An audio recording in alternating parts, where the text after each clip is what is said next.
Hello दोस्तों, आज हम कार्य क्षमता पर आधारित प्रश्नों को एक आदमी का मजदूरी कैसे निकालते हैं उस पर आधारित प्रश्नों को हम लगाएंगे। मजदूरी कैसे तय होती है, मजदूरी निकालने का तरीका क्या होता है, इसको आज हम उस पर आधारित प्रश्नों को लगाएंगे। उस पर आधारित प्रश्नों को लगाने के लिए सवाल है, 5 आदमी 4 लड़के की प्रतिदिन काम अगर करते हैं तो मजदूरी पाते हैं 500 रुपये। 5 आदमी और 4 लड़के काम करते हैं और एक दिन की मजदूरी यानी प्रतिदिन की मजदूरी 500 रुपये पाते हैं। जबकि 3 आदमी और 2 लड़के अगर प्रतिदिन काम करते तो 280 रुपये पाते हैं। तो बताइए कि प्रतिदिन की मजदूरी, लड़के की मजदूरी बताइए, या आप पूछ सकता है कि आदमी की प्रतिदिन की मजदूरी बताइए। तो एक ही सवाल में हम दोनों समझा देते हैं। पहले हम निकालेंगे जो सवाल है, यहाँ तक की सवाल है, सवाल आपकी यहाँ तक की है। दूसरे में क्या पूछ सकता है कि एक आदमी की प्रतिदिन की मजदूरी बताओ। इसमें पूछा है एक लड़के की प्रतिदिन की मजदूरी बताओ। इसको लगाने के लिए सबसे पहले हम आपको बताते हैं कि जिसको युगपत समीकरण की ज्ञान नहीं होगा ना, सर पटक लेगा लेकिन ये सवाल नहीं लगेगी। क्यों? क्योंकि इसमें सारा खेल है युगपत समीकरण। इसको लगाते हैं। देखिए, युगपत समीकरण में आपको पता है कि एक्स वाई का मान निकालना रहता है। इसमें भी एक्स वाई का मान ही निकालना रहेगा। एक्स मतलब आदमी, वाई मतलब लड़का। एक्स मतलब आदमी, वाई मतलब औरत। मतलब कोई भी पूछे, औरत आदमी पूछ ले, आदमी औरत पूछ ले, तो इसमें सबसे पहले आपको समझना पड़ेगा कि हमें युगपत समीकरण अच्छे से आना चाहिए। युगपत समीकरण लगाते कैसे? क्या लिखा है? 5 आदमी, तो यहाँ पे लिखेंगे 5 माना एक आदमी का मजदूरी, एक आदमी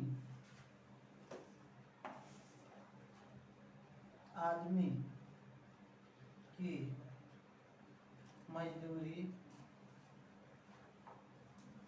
x रुपए है। x रुपए है।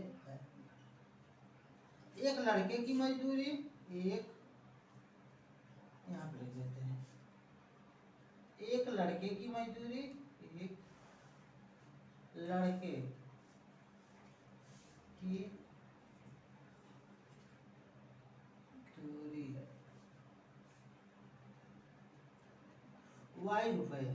y रुपए बस। माना एक आदमी की मजदूरी x रुपए, माना एक लड़के की मजदूरी y रुपए। अब सवाल सेट होगा। अब ऊपर समीकरण लगाते कैसे हैं? तो चलो प्रश्नानुसार यहाँ पे डालेंगे, प्रश्न के अनुसार चलते हैं। प्रश्नानुसार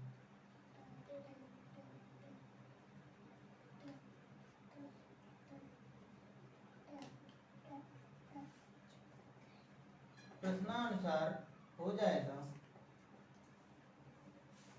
5 यम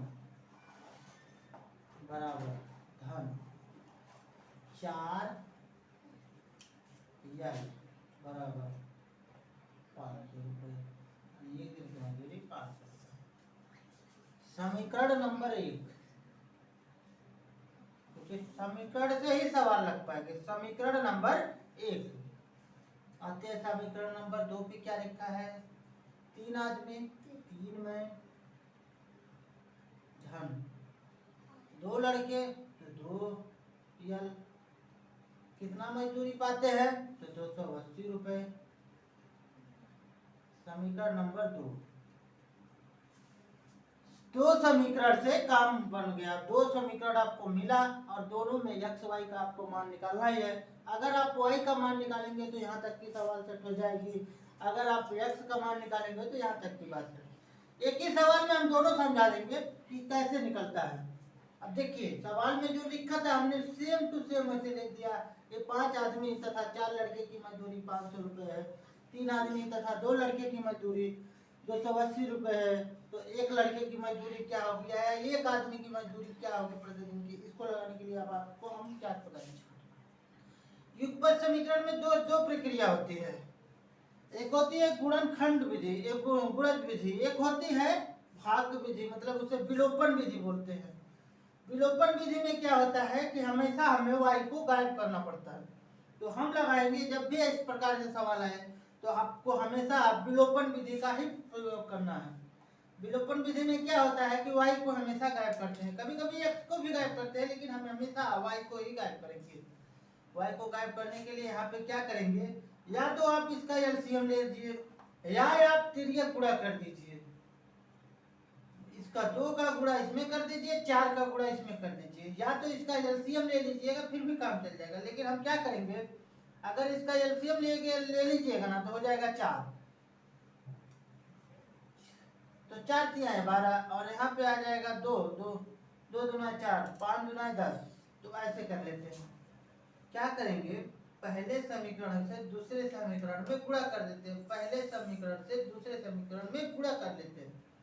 करेंगे क्या कि 5 दुनाए 10 10 धन। इसको देखिए जब यहाँ पे अगर सेम यूनिट होता ना तो हमें कन्वर्ट करने की जरूरत नहीं, लेकिन सेम है नहीं। यहाँ 4 लड़के, यहाँ 2 लड़के हैं, यहाँ 5 आदमी हैं, 3 आदमी हैं। तो जब यहाँ पे सेम जब भी सेम रहेगा तभी तो किसी चीज को गायब कर पाइएगा। तो यहाँ पे क्या करेंगे कि 5 दुनाए 10 4 दुनाए 8 8,000 और 5 दुनाए 1000 हो गया। समीकरण नंबर 3, समीकरण नंबर 3। अब आते हैं इधर से, 4 तियाएं 12 12 धन 4 दुनाए 8 बराबर। अब क्या करेंगे, 4 का 4 जीरा है 0, 4 8 32 के 2 और 4 दुनाए 8 3 11।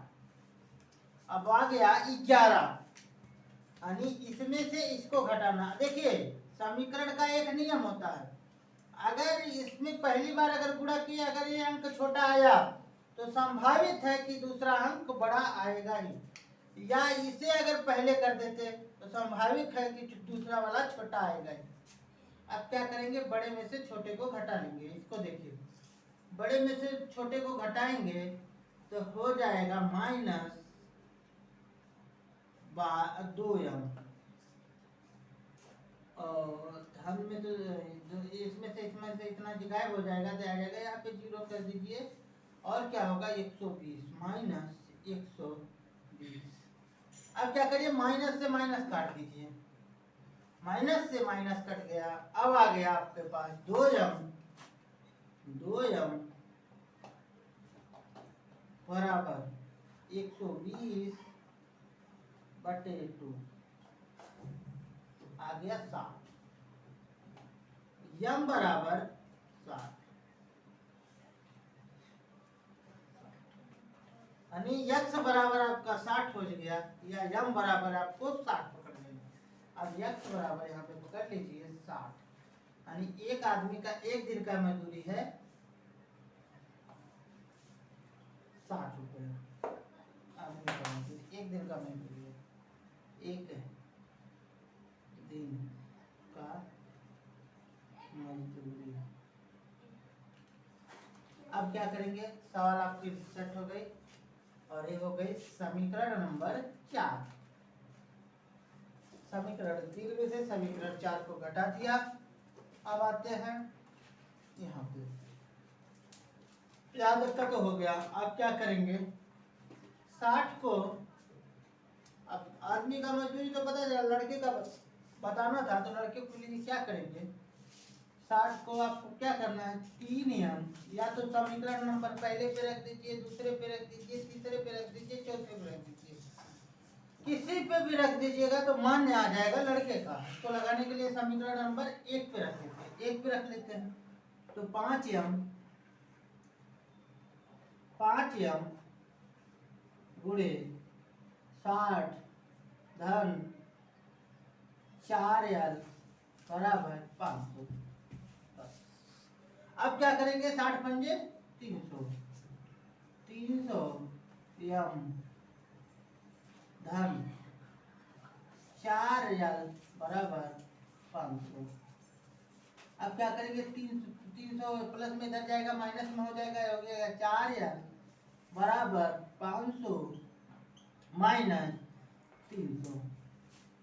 300 में से अगर 500 में से 300 घटाएंगे तो हो जाएगा 4 बराबर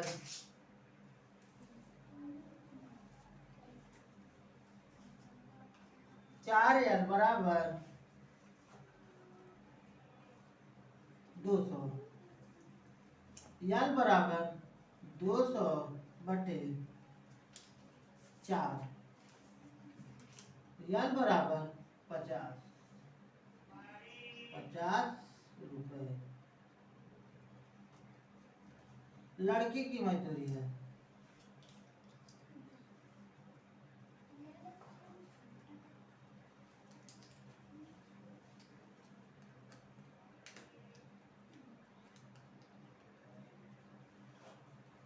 अब क्या हुआ, देखिए सवाल को समझते हैं एक बार।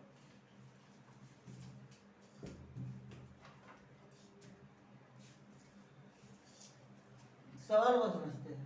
5 आदमी और 4 लड़के प्रतिदिन अगर पाते हैं 500 रुपए, जबकि 3 आदमी और 2 लड़के पर पाते हैं प्रतिदिन 280 रुपए, तो एक लड़के की प्रतिदिन की मजदूरी बताओ 50 रुपए। आंसर हो जाएगा 50 रुपए।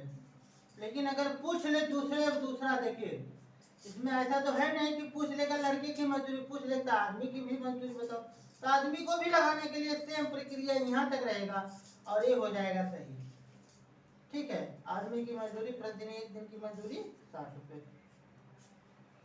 लेकिन अगर लड़के के पूछा तो यहाँ तक आपको आना ही पड़ेगा। तो पहले वाले का आंसर हो गया यहाँ तक की, और दूसरे वाले की आंसर हो गया यहाँ तक। अब आपको समझा, देखिए प्रतिदिन की मजदूरी बताओ, तो लड़के की मजदूरी अगर पूछा था, आदमी की मजदूरी पूछा था, आप सबसे पहले मान लीजिए कि माना एक आदमी की मजदूरी हो गई x रुपए तथा एक लड़के की मजदूरी हो गई y रुपए। आप क्या करेंगे, प्रश्न के अनुसार चलते हैं। प्रश्न के अनुसार हमने चला कि 5 आदमी, माना 5 आदमी धन x आप पकड़ के रखिए कि आप 5 को x माने, यानी आदमी को x माने हैं, y को लड़के माने हैं। 5 में प्लस धन 4 बराबर 500, 3 आदमी तथा 2 लड़के बराबर 280 रुपए। इसको आप तिर्यक गुणा, क्योंकि यहाँ पे देखिए विलोपन विधि का अगर आप लगाइएगा ना विलोपन विधि युगपत समीकरण में, तो युगपत समीकरण हम आपको पढ़ाएंगे कभी, लेकिन यहाँ पे मोटा मोटा समझ लीजिए कि युगपत समीकरण में होता क्या है कि तिर्यक गुणा होता है। या तो इसका एलसीएम ले लेते हैं या तो तिर्यक गुणा, क्योंकि इसको हमेशा गायब, y को हमेशा गायब करते हैं। विलोपन विधि में हमेशा y या x को गायब करते हैं, लास्ट में उसकी मान रख के उसके बाद उसको निकाल लिया जाता है। इसलिए एक चीज को गायब करने के लिए सेम यूनिट होना चाहिए, जरूरी हो जाता है। सेम यूनिट हो गया जब, तो यहाँ पे करेंगे क्या कि यहाँ से इसको गुणा किया आ गया 10, यहाँ से इसको गुणा किया तो आ गया 8, फिर उसके बाद यहाँ पे 2 से गुणा किया तो हो गया 1000। इधर से इधर गुणा किया 12 प्लस 8 प्लस 1120। उसके बाद प्लस में है तो माइनस, प्लस में है तो घटा लेंगे, माइनस में है फिर भी घटाएंगे, प्लस माइनस है तो जोड़ लेंगे। इसे होता है युगपत समीकरण लगाने का तरीका। यहाँ पे माइनस माइनस कट गया, 120 एम बराबर 2 से भाग किया, 60 रुपए मजदूरी एक आदमी की प्रतिदिन की मजदूरी अगर 60 रुपए है, और एक लड़के की मजदूरी निकाली के 60 में 5 से गुणा किया हो गया 300, 300 में 300 4 एल बराबर 300, 500 में से माइनस किया 4 एल से भाग किया, आ गया 50 रुपए। बस